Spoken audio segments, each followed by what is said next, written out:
안녕하세요. 저는 서울에 살고 있는 중년의 여성입니다.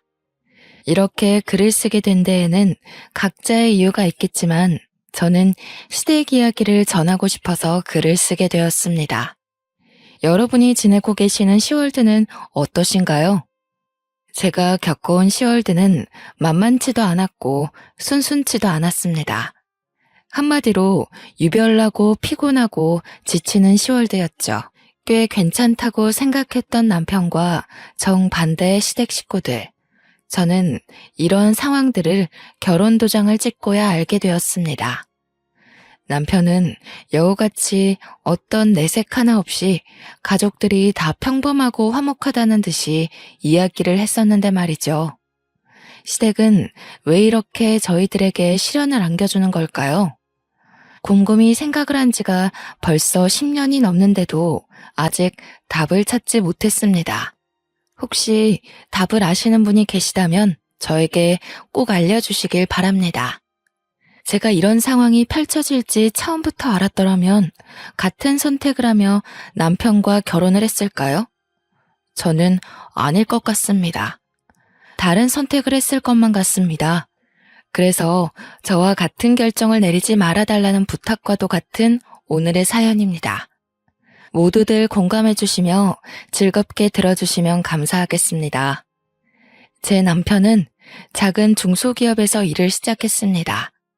저는 남편이 다니고 있던 회사에서 남편보다 조금 늦게 입사하게 되어 회사 격리를 했었죠. 저와 제 남편 모두 20대 초반부터 쭉 성실하게 일만 해왔습니다. 각자 이전에 이성을 만났던 연애 경험도 적었더라고요. 그랬던 저희 둘을 모두 알고 있던 회사 사람이 중간 다리를 놓아줬습니다. 그렇게 저희 둘은 처음으로 만남을 가지게 되었습니다. 사실 그렇게 만나서 결혼까지 하겠어? 하는 마음으로 가볍게 나갔던 자리였는데 어떻게 사람 관계라는 게 정말 한 치 앞도 알 수 없는 것 같습니다. 그렇게 부담스럽지 않은 마음으로 나가게 된 자리에서 미래를 약속하는 남편을 만나게 될 것이라고는 상상도 하지 못했기 때문이에요. 서로 큰 기대가 없이 회사 사람의 부탁으로 나갔던 자리에서 의외의 호감을 가지게 된 저희 둘은 그 다음 식사 자리를 약속하고 헤어지게 됐습니다. 그렇게 저희는 연애라고 하기에는 너무도 짧았던 몇 번의 만남과 데이트라고 하기에는 너무 소박했던 식사 자리를 가지며 서로에 대해 알아가게 되었죠. 대화를 나누어 볼수록 남편은 지극히 평범한 가정에서 살아온 사람이었어요. 제가 당시에 20대밖에 되지 않긴 했었지만 평범하게 사는 것이 어떤 것보다 제일 어렵다는 생각이 들었었기 때문에 몇 번 만나면서 평범한 환경에 적당한 벌이, 남들 보기에 멀끔한 인상을 가진 사람이라는 것이 저에게는 메리트 있게 느껴졌습니다. 괜찮은 사람이라는 생각이 들었던 것이죠. 남편도 묻어나면서도 쾌활한 제 성격이 마음에 들었다고 했습니다. 남편이 하는 어떤 이야기에도 방긋방긋 잘 웃어주는 사람이어서 특히나 좋았다는 이야기를 자주 했습니다. 그렇게 저희는 몇 번의 만남 후에 빠르게 상견례를 했어요. 저도 남편 쪽도 크게 미룰 것은 아니라는 의견이었던지라 생각보다 속전속결로 이루어지는 상황이 차라리 좋았네요. 어떤 일이 있을지라도 서로를 믿고 가정을 꾸려가자는 일념하에 어렵사리 모아온 적금도 깨서 저희 둘이 모은 자금으로 결혼식을 올리게 되었습니다. 정말 뿌듯했죠. 그리고 양가 부모님도 참 저희를 기특하고 대견하게 여기셨습니다. 우리가 모은 돈으로 결혼식을 올릴 수 있다는 것이 얼마나 뿌듯한 일인지 모르겠어. 내 주변 친구들만 봐도 각자 부모님께 손을 벌리는 일이 다반사더라고. 우리는 우리 힘으로 처음부터 해낸 거니까 정말 끝까지 잘 살아봐요. 그리고 적금은 아깝게 깨긴 했지만 이제 결혼하고 신혼생활하면서 다시 빠듯하게 모으면 될 테니 너무 걱정 말자고요. 그래. 그렇게 하자. 정인이 네가 그렇게 알뜰살뜰하게 지내온 줄 몰랐어. 정말 네 덕이 크지. 고마워. 우리 힘으로 이렇게 식을 올릴 수 있을 거라 생각도 못했는데 너에게 감사하지. 나랑 결혼해줘서 고마워, 정윤아. 네, 그렇습니다. 적금도 남편보다 제가 더 많이 모았고 그 아까운 적금을 깨서 결혼 자금으로 다 털어서 썼던 것이죠. 저는 아깝다는 생각은 전혀 하지 않았습니다. 돈이야 모으면 금방 모을 수 있고 행복한 우리 가정이 최우선이었기 때문이죠. 하지만 저희 부부에게 가장 큰 산은 결혼식이 아니었죠. 지금도 그렇지만 신혼부부에게 가장 난제는 집을 구하는 것이라는 것에 모두 동의하실 것이라 생각해요. 저희 둘이 함께 다니던 회사가 서울에 위치해 있어서 최대한 서울에 있는 집을 구하고 싶었어요. 하지만 부동산을 몇 번을 돌아보고 발품을 팔아도 도저히 서울에서 집을 구하는 것은 어려운 일이더군요. 그래서 저희 수중에 있는 돈으로 가능한 곳을 찾다 경기도 지역으로 빠지게 되었습니다. 아, 여보, 어떡 해요. 진짜 결혼식은 어떻게 올린다 해도 집이 도저히 안 구해지네. 집이 많아도 우리가 살 집은 없다는 것이 너무 슬퍼요. 어떻게 하는 게 좋을까요? 그래도 서울에서 집을 얻고 싶긴 한데 나중에 애들 교육도 그렇고. 고민이 많이 되기는 하지만 어떻게 생각해도 서울권 내에서 집을 구하기는 어려울 것 같고. 그렇지? 그러면 차라리 우리 집 근처는 어때? 경기도권인데 서울까지 올라오는데 지하철로 30분도 안 걸려. 그리고 혹시 나중에라도 우리가 돈 모으면 언제든 서울로 이사 갈 수도 있는 거니까 이게 제일 합리적인 방법일 것 같은데? 그렇게 저희는 시댁에서 가까운 곳으로 신혼집을 차리게 되었어요. 사실 조금 걱정도 되기도 했습니다. 저를 잘 아는 친정 언니들도 그렇게 시댁 식구들이랑 가까이 지내는 것이 괜찮겠냐고 저를 걱정하며 만류하기도 했죠. 하지만 시댁에서는 가까운 곳에 집을 얻었다고 잘했다고 기특하다며 도와주신 자금이 있었기 때문에 제가 불편할 것 같다는 이유로 그저 계획을 틀어버릴 수도 없었던 상황이었습니다. 아이고, 우리 새아가 예뻐라 예뻐. 어떻게 신혼집을 이쪽에다 구할 생각을 다 했대? 그래, 요즘 애들은 시댁이랑 떨어지려고 그렇게 난리라던데 우리 새아가는 얼마나 착해. 누가 먼저 말하지 않아도 이렇게 시댁 식구들이랑 잘 지내고 모실 생각도 하고 정말 대견해 며느라가.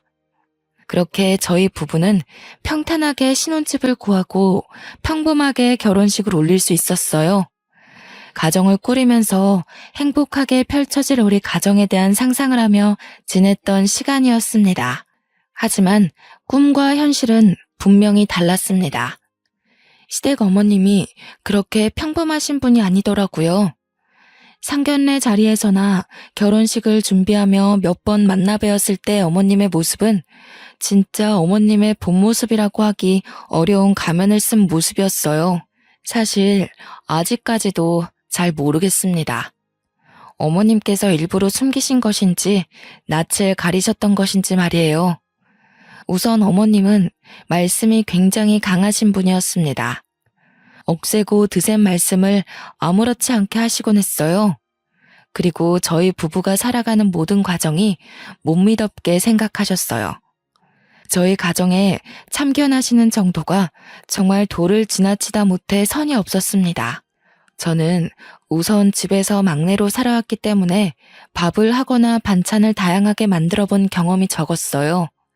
신혼 초에 그래도 남편 맛있게 밥을 지어주겠다며 요리 학원을 다니기도 했었지만 그 사실을 알게 된 어머님께서 도대체 음식을 돈 주고 배우면 얼마나 배운다고 당장 그만두고 시애미 둬서 뭐하냐는 이야기로 혼을 내셔서 바로 그만두고 그날 이후로 어머님께 직접 요리를 배우고 있었습니다. 아니, 얘는 돈 아까운 줄도 모르고 음식 그 몇 개 만든다고 그걸 돈 주고 배우니? 참 요즘 젊은 애들 생각도 짧지.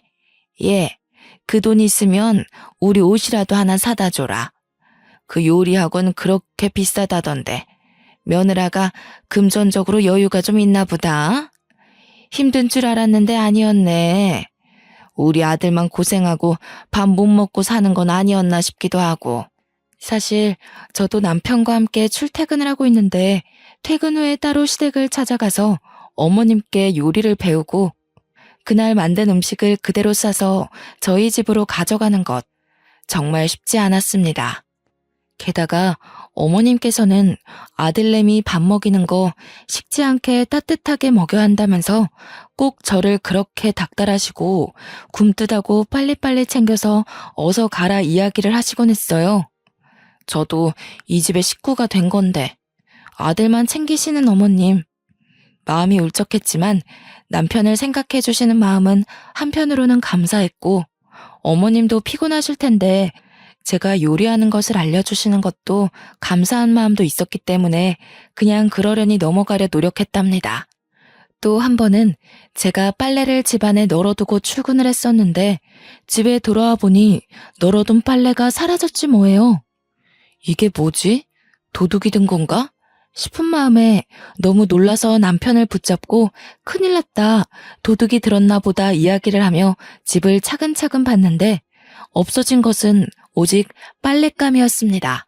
이게 뭔가 싶어서 설마 하는 마음에 옥상으로 향했네요. 저희 빨랫감들이 다 옥상에 다시 널려 있었던 것입니다. 너무 충격을 받은 저는 이게 무슨 상황인가 싶어서 넋을 놓고 있었는데 생각해보니 저희 집 열쇠를 가진 사람은 저와 남편뿐이었습니다. 남편에게 혹시 몰라 이야기를 했어요. 여보, 나는 다른 사람한테 열쇠 준 적 없는데 당신 혹시 다른 사람한테 열쇠 준 적 있어요? 그게 미리 말했어야 하는 건데. 남편이 그렇게 뜸을 들이며 하는 말이 더 가관이었습니다. 시댁 어머님께 열쇠를 카피해서 넘겨드렸다는 거예요. 그것도 제 의사도 묻지 않고 그냥 그렇게 넘겨드렸다는 사실이 참 놀랍고 기가 찼습니다. 아니 여보, 그게 무슨 소리야? 나한테 그런 이야기 한 적 없잖아. 그게 어쩌다가 그렇게 되어버렸네. 엄마가 우리 집 살림 좀 도와주겠다잖아. 도와주시겠다는 것을 싫다고 거절할 수도 없고. 당신한테 말했다가는 당신이 팔짝 뛰면서 싫어할 게 뻔하고. 아니, 그렇다고 해도 나한테 아무 이야기도 없이 그렇게 마음대로 할 일이야 그게? 집 열쇠를 드리는 게? 드렸으면 드렸다고 나중에 말할 수 있었잖아. 도대체 여보는 나랑 사는 거야, 어머님이랑 사는 거야? 그렇게 저희 부부는 부부싸움이라는 것을 하게 되었습니다. 아주 자연스럽게 주로 시댁 문제로 말이죠. 저희 부부 사이 문제로 싸웠다면 억울할 것도 없습니다.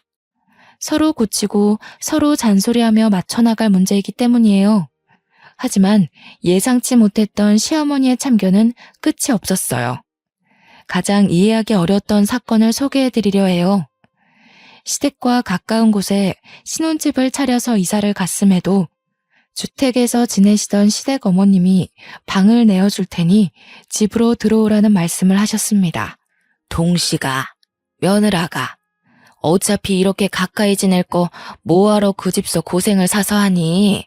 돈은 돈대로 나가고 그냥 우리 사는 집에 들어와.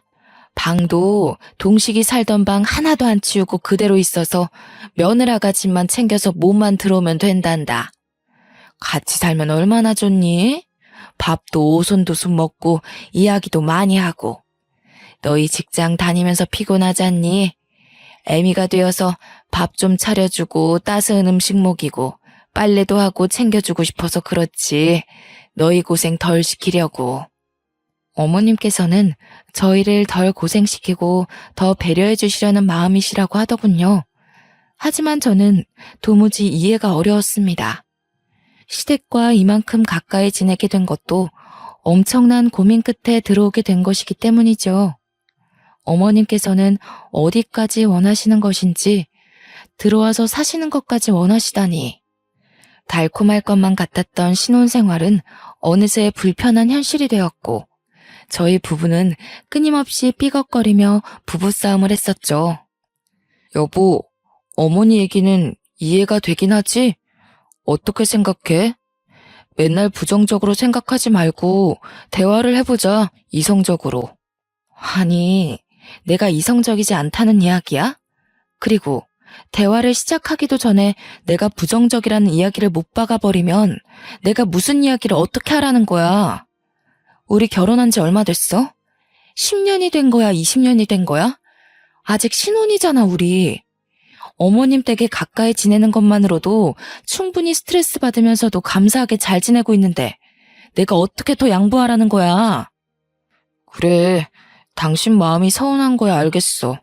그거 모르겠다는 거 아니잖아.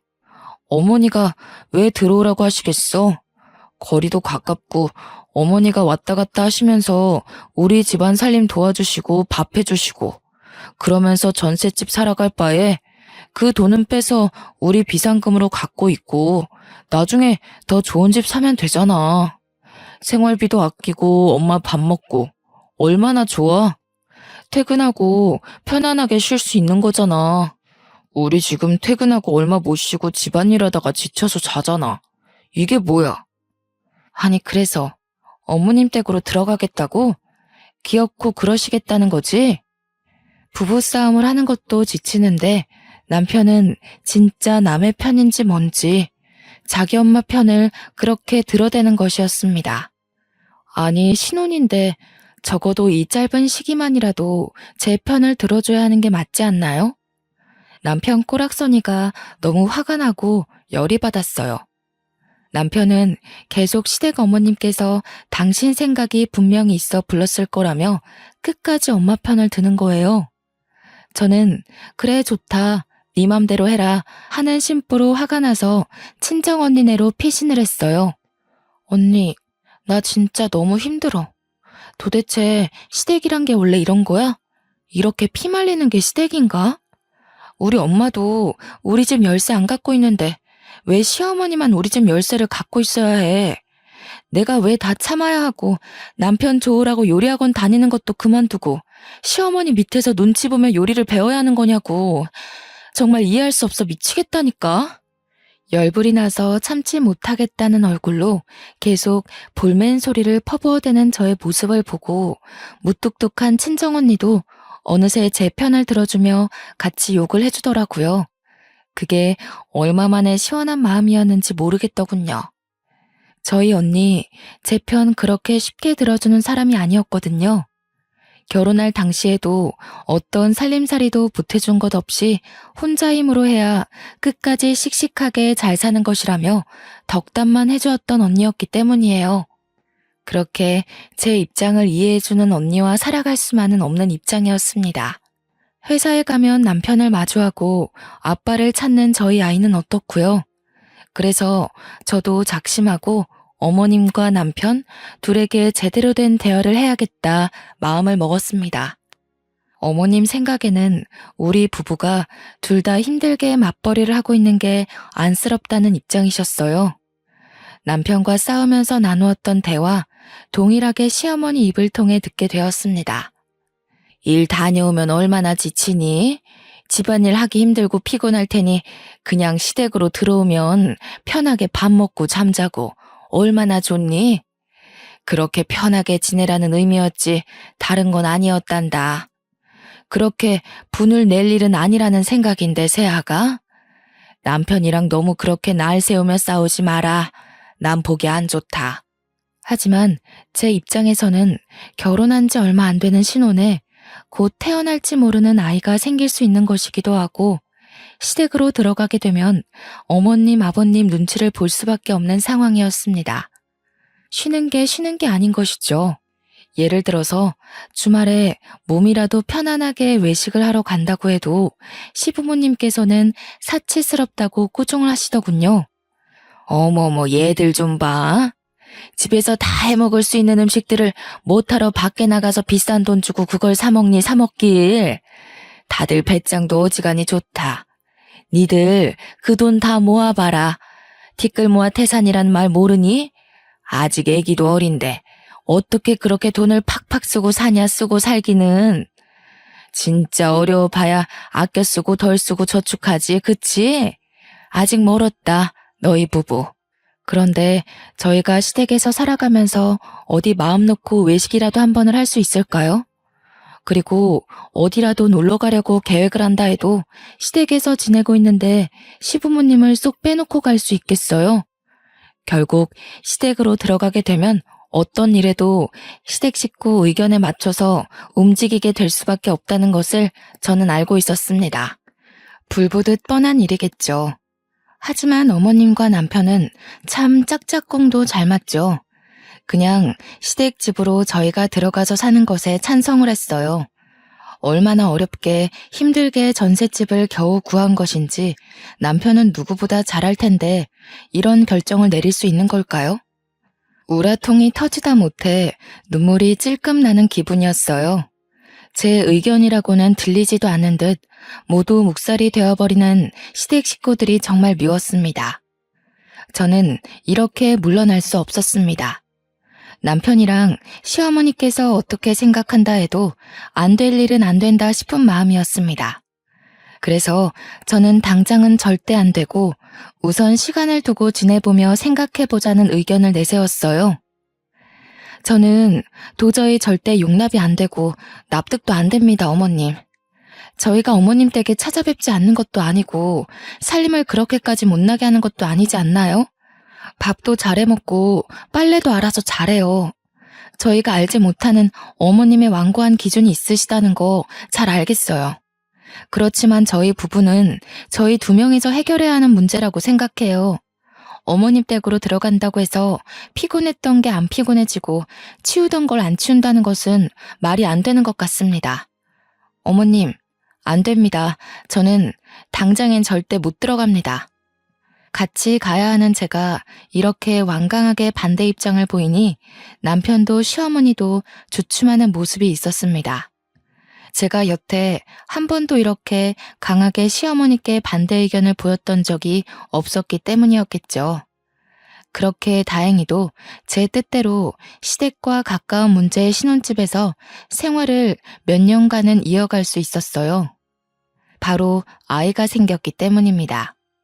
아이를 임신하고 출산하는 과정에서는 시부모님도 어쩌지 못하시고 이사와라 들어와라 같이 살자는 말씀이 전혀 없으시더군요. 저는 아이를 무사히 출산했습니다. 그리고 아이가 커가는 모습에 까르르 웃어주는 그 얼굴에 그간 받아왔던 스트레스도 단번에 풀렸어요. 저는 그렇게 아이를 바라보며 행복하게 살아갈 수 있을 거라 생각했었죠. 하지만 그렇게 강했던 어머님은 어디 가신 것이 아니었습니다. 어머님 친구분 중에 한 분이 다단계를 하신다는 것은 익히 들어와서 알고 있었던 사실이었습니다. 어머님과 굉장히 친했던 친구분이었는데 그 길로 빠졌다며 뒷이야기를 많이도 하셨기 때문에 알고 있었어요. 에이구, 그 바보 같은 순자. 나랑 국민학교 같이 다닐 때부터 그렇게 바보 같은 구석이 있었는데 나 이럴 줄 알았다니까. 다단계 빠졌다는 얘기는 애초에 했었지? 그래, 그거 말고 또 하나 더 시작했다네. 바보 천치도 그런 바보 천치가 없어요. 인생 그렇게 낭비하지 말라고 그렇게 말려도 애가 말을 들어야지. 원참. 지 인생 그렇게 쉽게 말아먹는 것도 능력이다, 능력이야. 난 그냥 손들라고. 순자, 내가 아무리 뭐라 해도 안 들어. 그렇게 순자라는 친구분 욕을 많이 하셨던 시어머니셨죠. 하지만 한순간 태도가 180도 바뀌시더라고요. 사람이 그럴 수 있나 싶을 정도였습니다. 어머님이 어느 순간 다단계에 빠지셨던 것이었습니다. 친구분 중에 순자라고 하시는 분이 새로 시작했다고 하는 그 사업에 같이 뛰어드셨던 것이었습니다. 하지만 어머님께서는 그 일이 다단계라는 사실을 전혀 인식하지 못하셨죠. 아니, 내가 그렇게 순자 욕을 했었는데 내가 미쳤었지. 순자 좋은 일 하고 있더라고. 무슨 사회공헌? 그런 것도 하고 돈을 겁나게 쓸어 모으던데 알고 보니 누이 좋고 매부 좋은 그런 일을 하고 있더라고. 나도 돈 벌고 순자도 돈 벌고 같이 돈 벌고 같이 부자 되는 그런 일이었어. 진짜 내가 멍청했지. 나쁠 게 하나 없는 괜찮은 일이었는데 이제야 시작하다니. 아이고 아까워라. 이런 말씀을 하시면서 은근히 투자에 대해 말씀을 하시는 것이었습니다. 시작은 이미 하셨는데 더 나은 투자를 받아서 파일을 키우고 제대로 해보고 싶으시다는 것이었습니다. 그러면서도 저희 부부에게 투자금을 조금만 빌려달라고 하시는 거예요. 저는 당연히 결사반대했습니다. 어머님께 그런 식으로 말씀드리면 안 되는 것은 알고 있었지만 직설적으로 다단계에 대해 안 좋은 이야기를 직접 말씀드렸고요. 어머님, 지금 무슨 일을 하고 계신지 알고 계세요? 그 좋다는 거 다단계예요, 다단계. 다 허울만 좋은 사업이지 다단계라고요, 어머니. 어머님 친구분이 다단계 하신다고 그렇게 욕하시고 미워하고 걱정하셨던 건 생각 안 나세요? 그런데 어떻게 이렇게 갑자기 투자까지 위험하게 하시면서 다단계를 해보시겠다는 거예요? 정신 차리세요, 어머님. 진짜 저희 집안 다 말아먹으면 어머님께서 책임지실 수 있으세요? 있는 재산 없는 재산 다 눈앞에서 한순간에 사라질 수 있는 심각한 일이에요, 어머니. 진짜 그만하셔야 해요. 저는 남편에게도 호소를 했어요. 어머니께서 다단계에 빠지신 것 같으니 어서 그만두시라고 해야 한다고 말이죠. 사실 초반에야 누구든 호기심으로라도 시작을 할 수 있다고 생각해요. 하지만 나중에 되어서는 내가 감당할 수 없는 눈덩이처럼 빚이 불어나기 마련이죠. 그렇기 때문에 더욱 빠져나오기 어려울 것이 뻔했습니다. 그래서 제발 어머니께 그만두고 나오시라고 말려야 한다는 이야기를 했어요. 제가 이렇게까지 치를 떨며 절대 반대하는 데에는 사실 이유가 있었어요. 남편에게는 차마 말하지 못했던 저희 집안의 치부였어요. 친정 식구 중에서도 다단계 빚 때문에 그렇게 고생을 했었기 때문에 저는 다단계라 하면 정말 끔찍했습니다. 아무리 좋고 이득만 보는 일이라고 해도 사실 그런 일이 이 세상에 존재하지 않을 뿐더러 엇비슷하게 그런 일일 수 있더라도 위험성이나 리스크가 있을 수밖에 없는 일이겠죠. 다단계, 그 끝을 너무도 잘 알고 있었기에 정말 시어머니는 어떻게 해서든 뜯어 말려야겠다는 생각뿐이었어요. 하지만 어머님은 제 이야기를 듣지 않으셨습니다. 귀담아 들어주시기는커녕 무시한 것에 가까웠죠. 제1금융권에서 끌어오기 어려운 자본들을 사채를 통해 모았고 주변 지인들한테까지 손을 뻗치고 투자금을 마련했습니다. 그렇게 여기저기서 끌어모은 돈은 억대가 넘어가는 큰 돈이었습니다. 그 큰 돈을 다단계 회사에 그렇게 쉽게 갖다 준 것이었죠. 저는 정말 화가 머리끝까지 나서 미쳐버릴 것 같았어요. 하지만 남편은 의외로 아무렇지 않게 행동했어요. 뭔가 이상하다 싶은 마음에 저는 계속 떠보고 물어봤네요. 여보, 어머님 다단계인 거 알고 있는 거 맞지? 그걸 알고도 어떻게 그렇게 천하태평이야? 말이 안 되잖아, 여보. 그거야 알고 있지. 어떻게 모를 수가 있겠어? 그거야 그런데 내가 침착한 게 뭐가 문제 있는 건지는 모르겠네. 아니 여보, 어머님 다단계 더 깊게 하시기 전에 뜯어 말려야 할 거 아니야. 나만 마음 급하고 미칠 것 같은 거야? 이러다가 시댁 어르신들 살고 계시는 집도 날아간다니까? 다단계 그렇게 쉽게 볼 일 아니라고 정말로. 아무것도 아니라는 태평한 태도를 문제 삼으며 뭐 어머님이랑 둘이 비밀스러운 이야기가 오고 간 건 아니냐고, 도대체 내가 알지 못하는 뭐가 있는 건지 똑바로 말하라고 남편을 쪼아댔어요. 끊임없는 추궁 끝에 나온 이야기는 더욱 충격적이었죠.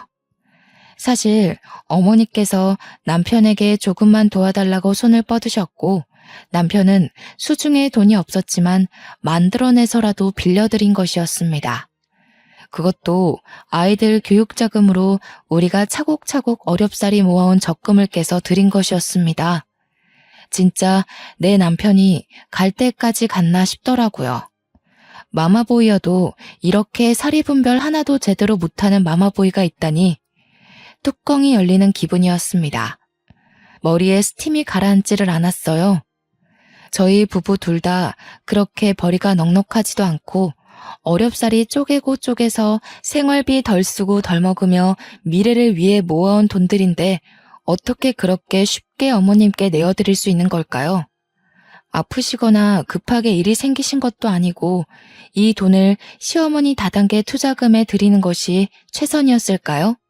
저는 도무지 이해할 수 없었어요. 믿기지도 않았습니다. 저는 남편에 대한 신뢰가 와장창 모조리 깨져버렸어요. 어머님이 다단계에 깊게 빠지시면서 끊임없이 돈을 더 필요로 하셨죠. 사채업자로부터 독촉이 심해졌던 것도 그 시기였습니다. 그러다가 저희 부부에게까지도 사채업자가 쫓아와서 돈 갚으라고 난리치는 상황이 벌어지게 되었습니다. 저희 아이들에게만큼은 이런 모습을 정말 보이고 싶지 않았던 것인데 말이죠. 아이들도 상황을 알아버리게 되었고 뭐가 뭔지 알지도 못하면서 싸늘하고 차가운 분위기에 험악한 아저씨들이 소리를 꽥꽥 질러대는 통에 아이들은 그저 자지러지게 울더군요. 제가 걱정을 했던 일이 터지게 되었어요. 결국 사채업자 빚을 감당하지 못하고 시댁 어르신 집이 경매로 넘어가게 된 것이었습니다. 저희 부부를 그렇게 그 집에 들어와서 살라고 하셨는데 그렇게 쉽게 그 집을 넘기게 될 줄은 몰랐습니다. 시댁 쪽도 그렇게 부유하지 못해서 사실 가진 재산이라고는 그 주택 하나였던 것으로 알고 있었는데 그렇게 팔렸으니 정말 시부모님께 남은 거라고는 저희 부부밖에 없었습니다. 다른 자식들은 도대체 뭐하고 있냐 궁금해하실 것 같아서 말씀을 드려볼게요. 저희 남편은 두 형제 중에 첫째입니다. 그래서 시부모님께서 싸고 들고 같이 살기를 원하셨던 것이었고요. 그리고 막내 동생은 대학교를 나오지 않고 노래로 성공하겠다며 배짱이처럼 노래만 부르며 지내는 중입니다. 돈이라는 것을 자기 힘으로 벌어본 경험이라고는 없는 분이었죠. 그렇게 시부모님께 붙어서 생활비 아끼며 살아갔던 것이었습니다. 상황이 이렇기 때문에 시부모님이 기대실 곳이라고는 저희 집뿐이었던 것이죠. 하지만 저희 집이라고 녹록치 않은 상황이었습니다. 우선 모아둔 적금이라고는 이미 남편이 저 몰래 어머니께 가져다 드렸고 살고 있는 집도 전셋집에 겨우 연명하며 살아가고 있었어요. 이런 저희 집임에도 시부모님은 얹혀서 지내실 생각을 하셨습니다. 그리고 도련님도 오갈 데가 없어지게 된 상황이니 저희 집으로 얹혀 사실 생각을 당연히 하셨던 것이었겠지요. 아, 우리 집 이렇게 될 줄은 꿈에도 몰랐네. 저 노래 계속하고 엄마 아빠랑도 지내야 하는데 괜찮으시죠? 같이 집에서 지내는 것. 아이들도 제가 오며 가며 잘 봐드릴 테니 베이비시터는 안 써도 되겠어요. 되려 인심 써주듯 아이를 봐주겠다는 이야기를 하며 봉창 두드리는 소리를 하는 도련님을 보며 속이 더 타들어갔습니다. 저희 집이 그렇게 넓은 집도 아니고 아이들 키우며 겨우 살고 있는 집인데 도련님의 시부모님 두 분까지 들어온다니요. 이게 무슨 상상 초월하는 상황인지 저는 아직까지도 이해가 되지 않더라고요. 이제 정말 이건 아니다. 이렇게는 못 살겠다 생각이 들었습니다. 나를 속이고 다단계 투자금으로 적금을 빼주고 시댁에서는 다단계로 집이 경매에 넘어가고 빚은 왕창 생겨서 저희까지 사채업자에 시달려야 한다뇨. 생각만 해도 너무 끔찍하지 않나요? 우선은 제가 할 수 있는 일을 해봐야겠다 싶어서 별거를 하자고 남편에게 통보를 하고 아이들을 챙겨서 나왔습니다. 그렇게 당당하게 나왔어도 사실 제가 아이를 데리고 갈 수 있는 곳은 거의 없었습니다. 사채업자가 저희가 살고 있는 집, 시댁 어머님 집까지도 다 꿰차고 있었거든요. 여보, 나 더 이상은 한 지붕에서 못 살겠어. 사채업자는 왜 저렇게 끊임없이 끈질기게 구는지 모르겠고 사실 어머님이 사채 쓰신 것부터가 이해가 안 되는데 다단계는 또 계속 하시는 거잖아. 집안을 살려보시겠다 하면서도 다단계를 계속 하시는 것이 정말 말이 된다고 생각해? 이게 무슨 논리야? 당신도 어머니 말에 동의하는 거야? 왜 맨날 엄마 이야기만 하면 말이 없어지는 거야? 벙어리야? 엄마랑은 그렇게 쿵짝이 잘 맞아서 서로 돈도 다 빌려주고 나한테 안 한 얘기도 많잖아. 나 정말 못 살겠어. 당분간 애 데리고 나가서 지낼게. 그런 줄로만 알아. 어차피 회사에서 얼굴 보니까 괜히 나 찾겠다고 들쑤시고 다니지 말고. 그래서 우선은 친정 언니네로 아이를 데리고 피신을 갔었죠. 아이는 저희가 도망쳐 나온 집 근처 학교를 다니고 있었던 상황이었습니다. 그래서 언니네 집에서 아이 등하교를 매일같이 도와줬어야 했습니다. 저는 새벽 4시에 일어나서 아이 밥을 챙기고 회사 갈 준비를 해서 아이를 새벽같이 등교시키고 나서야 저도 회사로 출근하는 일정을 몇 달간 반복했습니다. 매일 아침 전철은 또 왜 이렇게 전쟁 같은지요? 아이를 데리고 타기에 숨이 막히고 아이한테도 정말 못할 짓을 하는 것 같아 너무도 미안한 마음이 컸어요. 정말 딱 죽을 것 같다는 표현이 적절한 상황이었습니다. 참기 어려운 고통이었습니다.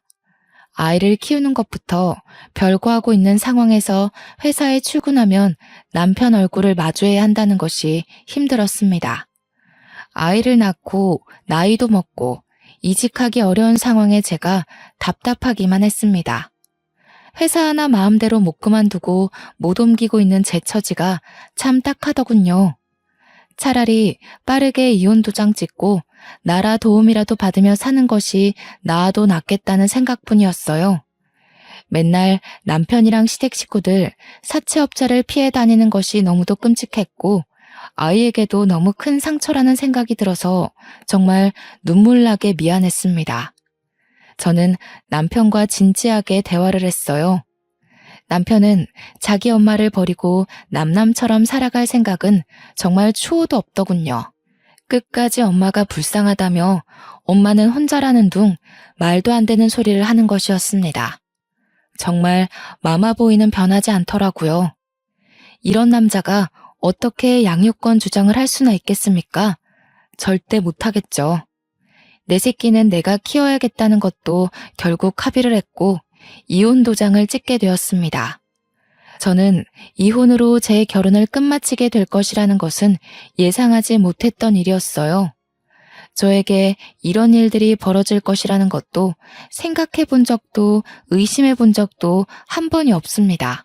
하지만 이혼으로 끝을 마친 것은 개인적으로는 마음 아플 수 있는 일이었지만 저와 제 자식에게는 새로운 계기이고 시작이고 출발이 되었습니다.